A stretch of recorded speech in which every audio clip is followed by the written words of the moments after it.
Hi there, my name is Jake Miller, and I'm here in this YouTube video or podcast or blog post to talk to you about two of the most commonly used screencasting tools in education today and help you decide which one to use. Now, before we talk about those tools, I want to point out that I did say I'm here in this YouTube video or podcast or blog post because this content is available in all three ways so that you can get the information in the way that works best for you. So if you're in one tool and you'd rather have it as a podcast or a video or a blog post, that information will be in the show notes or the link or the descriptions or whatever it might be, so that you could toggle over to one of those options to learn it in that format that works best for you. Okay. As I said, we're going to talk about two of the most common screencasting tools used in education. First off, there's not only two tools out there. I've narrowed it down to the two tools that I think that educators with limited bandwidth for making these decisions should consider. If you feel like you have the time to evaluate all of the tools out there and choose one that's really best for you, by all means, go for it. There are merits to the other tools that are out there, but I think if you really want to just look at just two tools, that's all that you can really handle comparing right now because you're busy with other stuff,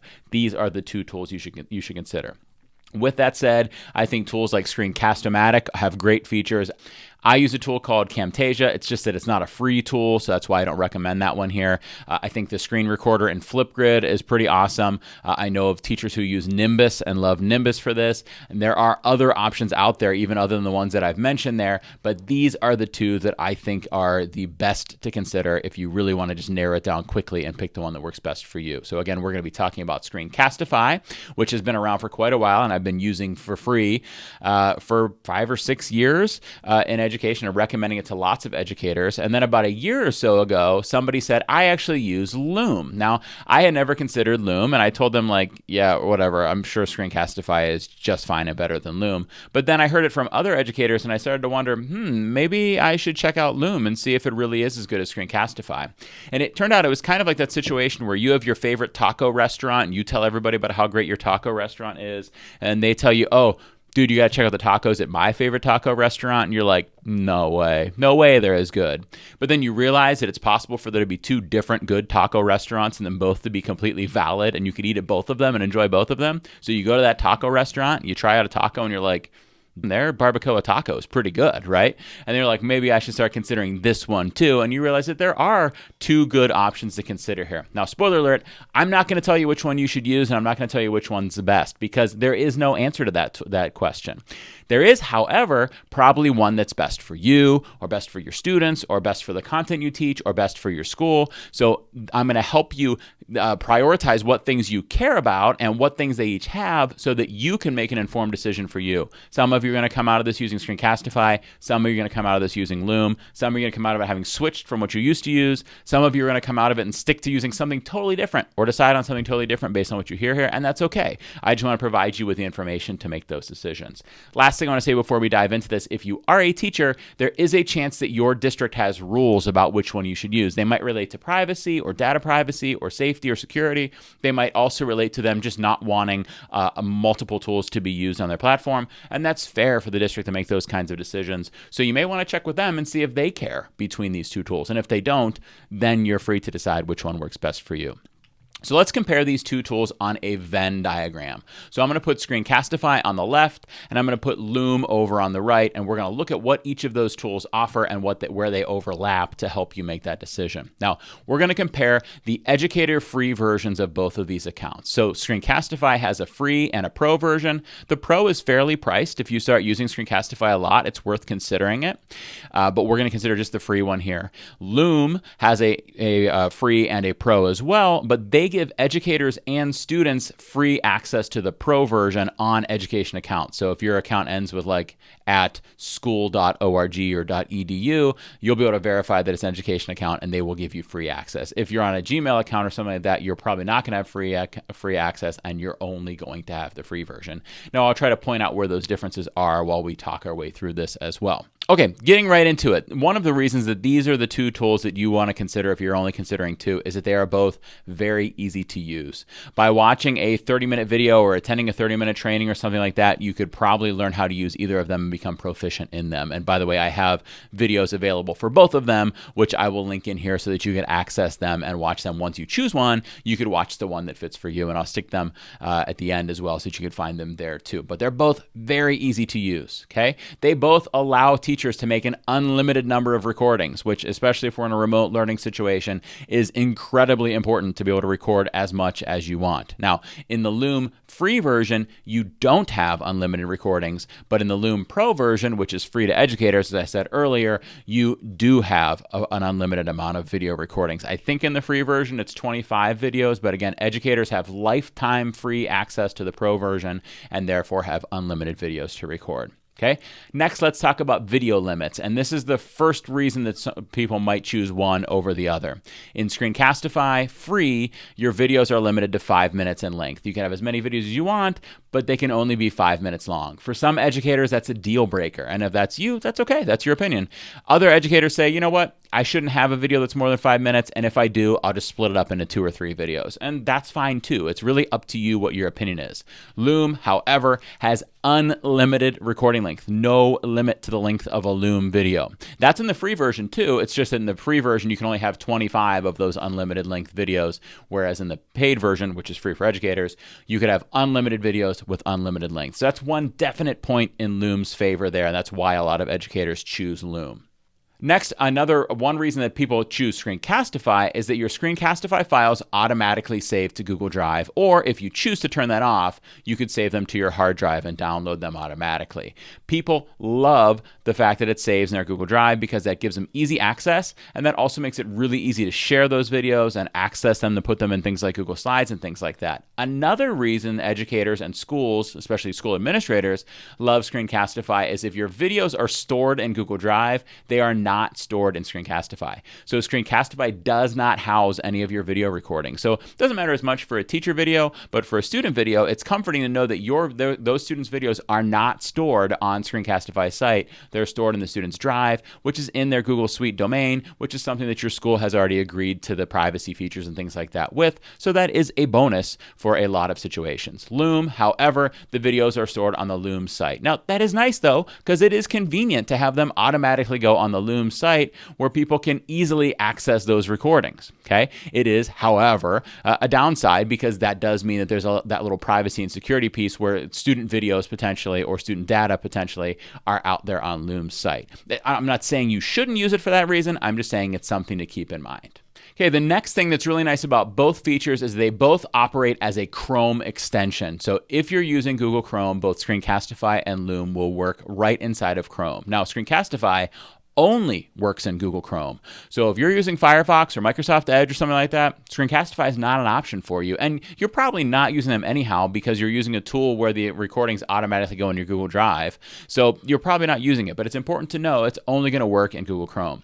Loom does not work in any other browser, at least not currently. You can play the videos in other browsers, but you can't record them in anything other than Google Chrome. However, Loom does have a software version available. Okay, now that won't work on a Chromebook, but if you're using a Mac computer or a PC computer, you do have access to the software version of Loom, which does offer a lot more capability than not a lot more, but more capability than the Chrome extension does. So that is a nice feature that you have there. Okay. Now, surprisingly, this surprises me that Loom has a software version available, yet you have to be on the internet for that to work. That really seems odd to me. So Loom only works while you're connected to the internet. Screencastify, however, can record while you're offline. So you can access the extension, record, and then as soon as you connect back to the internet, your recording will sync to your Google Drive. So there's a little bit of a situation in the middle there where you're not exactly completely sure that your video is safe, but as soon as you connect to the internet, it'll upload. I've never heard of anybody saying they lost a video during that time,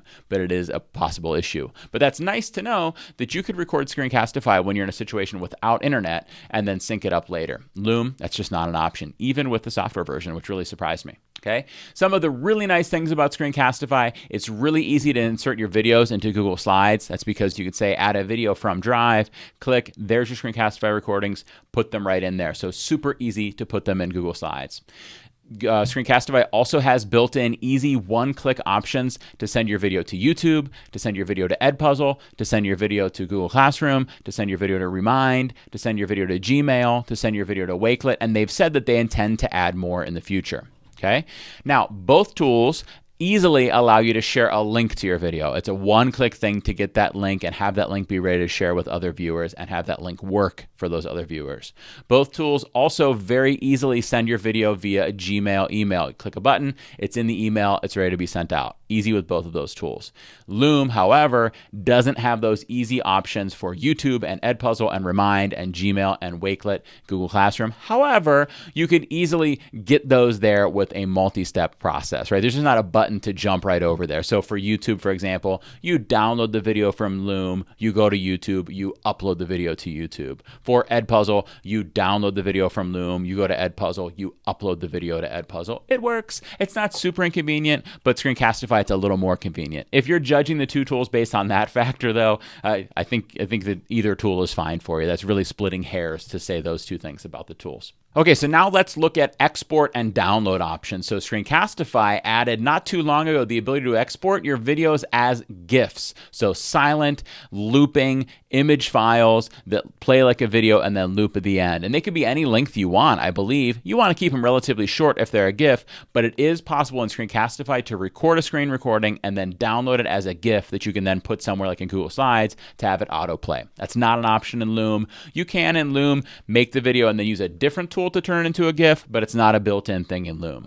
Screencastify also lets you export your video as audio only. So you could record it as if it's a video, but then export just the audio and post it as a podcast or something like that. That's an option in Screencastify that's not there in Loom. However, in Loom, you could certainly record the video and then use a different tool to rip that audio out of there. It would just be a little more complex than Screencastify, where it just says download as MP3 and boom, you've got an audio file that you could post somewhere.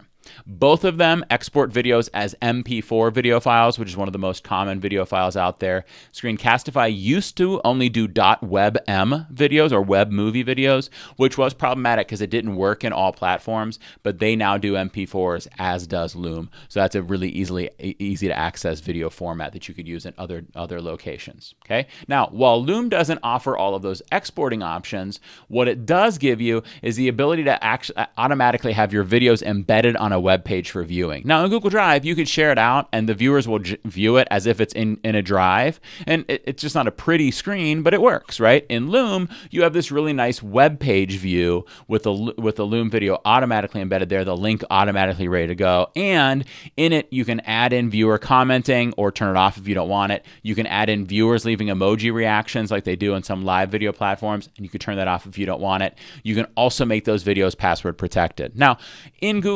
Screencastify, you could kind of do all of these things with some hacks. Like for the comments, I guess you could embed it in a Google Slides or a Google Site or something like that and embed it in a tool that allows commenting, but it's not built right into Screencastify like it is to Loom. Same with the emoji reactions, not built right into Screencastify like it is to Loom. And same with the password protecting thing. There's really no way to password protect a Screencastify video unless you want to do a hack where like they have to fill out a Google form with the correct password to get to the video. But that is a hack, and Loom has it built right into the tool where you can make your videos password protected.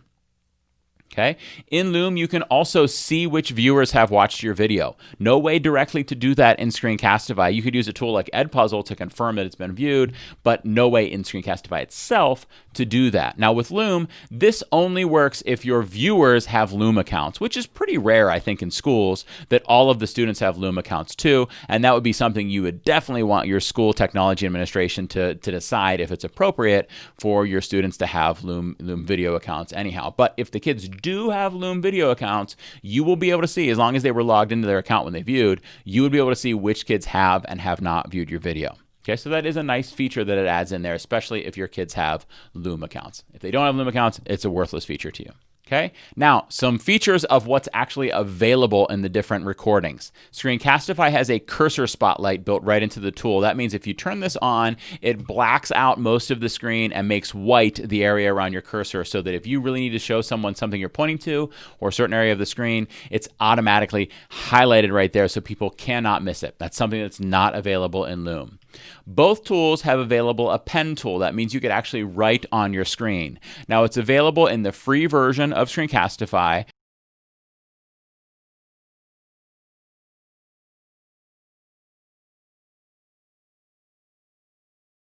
With Loom, I believe this is a paid feature only, but again, educators have access to the paid features. And with Loom, it's only available in the desktop version. So if you're on a Chromebook, you're not going to be able to use the pen tool in Loom. If you're on a Mac or PC and you download the software, then you will be able to use that pen tool in Loom. Okay.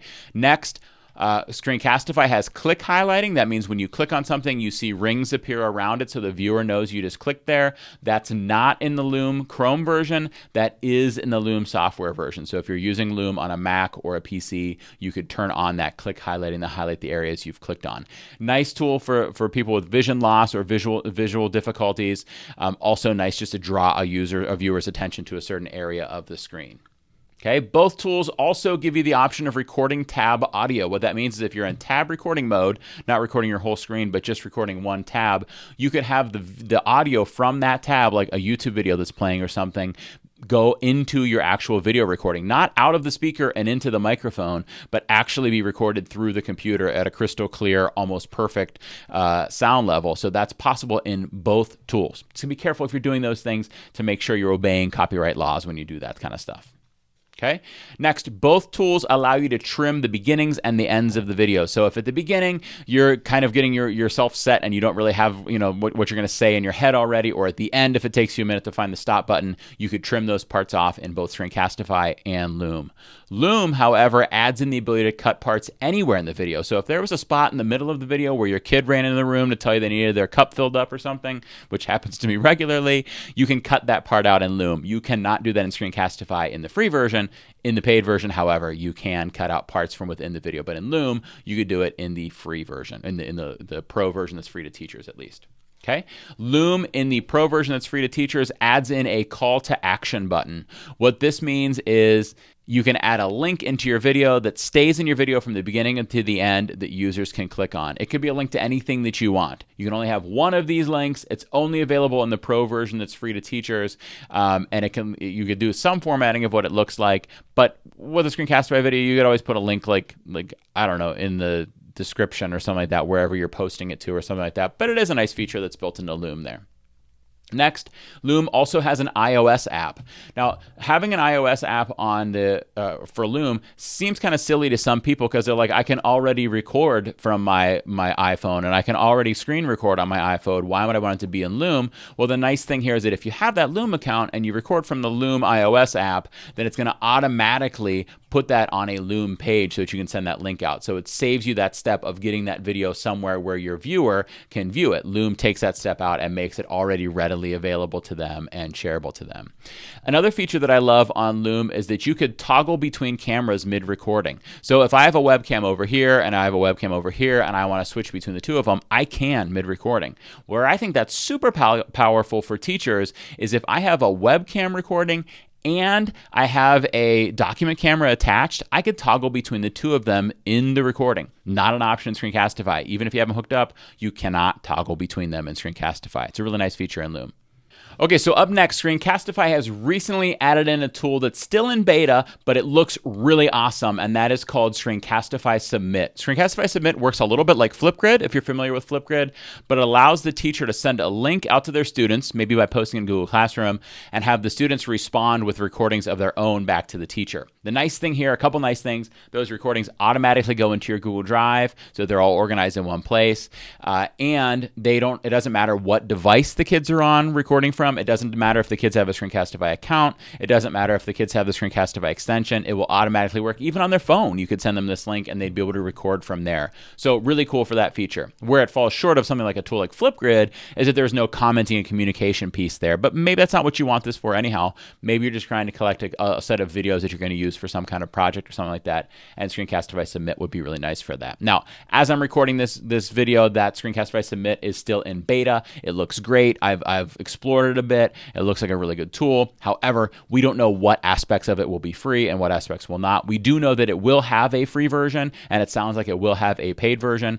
And you don't have to use Screencastify for your own recordings to use Screencastify Submit. I guess there's no reason you can't use Loom for most of your recordings and then also use Screencastify Submit. But it's nice when the tools you're using have extra things in there that you like using them for. Both tools allow you to organize videos into folders. In Screencastify, that would be inside of your Google Drive. In Loom, that's actually on the Loom website, which is a feature that I really like on Loom. But again, some educators do have a problem with the fact that their data or their students' data is being stored on somebody else's website. Now, once your district has approved whatever kinds of protocols they use for the data there, maybe it's not a big deal.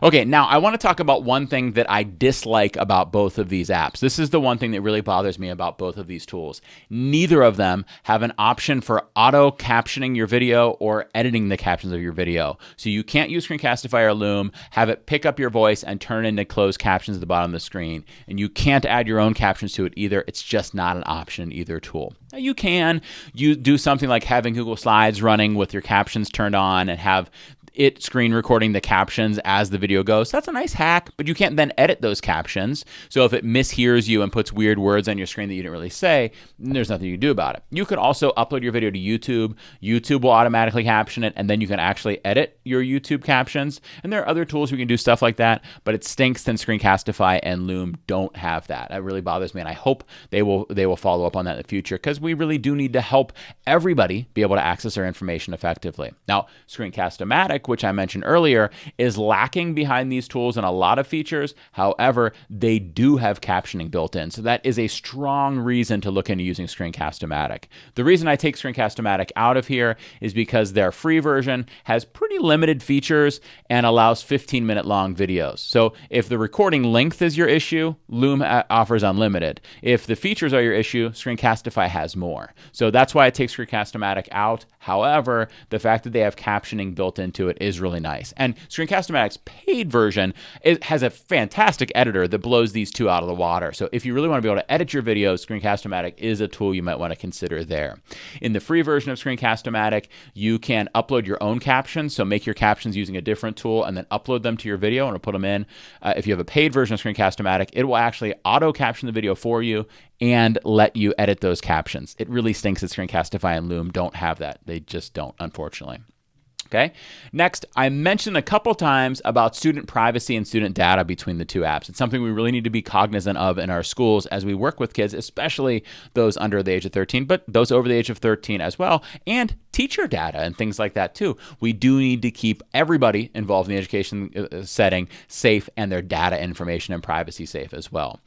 So both of these tools state that they comply with COPPA, the Children's Online Privacy and Protection Act, which governs the collection, use, and disclosure of personal information collected from children under the age of 13. So if you're working with students under the age of 13, you could feel confident that they are complying, or at least they say they're complying, with the laws that are meant to protect the privacy of these students. Now, I should note that Screencastify is certified as complying with COPPA law as per iKeepSafe.org. Loom, however, is not certified by anybody, but they do state that they comply with it. I'm not sure if that means they've been checked and haven't been approved, or if they just haven't been checked maybe, and so it's moot. But Screencastify is certified as being COPPA compliant. Loom, however, is not currently certified, but they do state on their site that they do comply with the expectations of it. Now, COPPA law is for students under the age of 13. So this really doesn't apply to you as the teacher and the videos you're making, because you are not under the age of 13 unless you're some kind of like Doogie Howser teacher or something like that. The law that's a little more important here is FERPA law. And again, Screencastify is certified as complying with FERPA. Loom states that they comply with FERPA, but there's no certification to document that.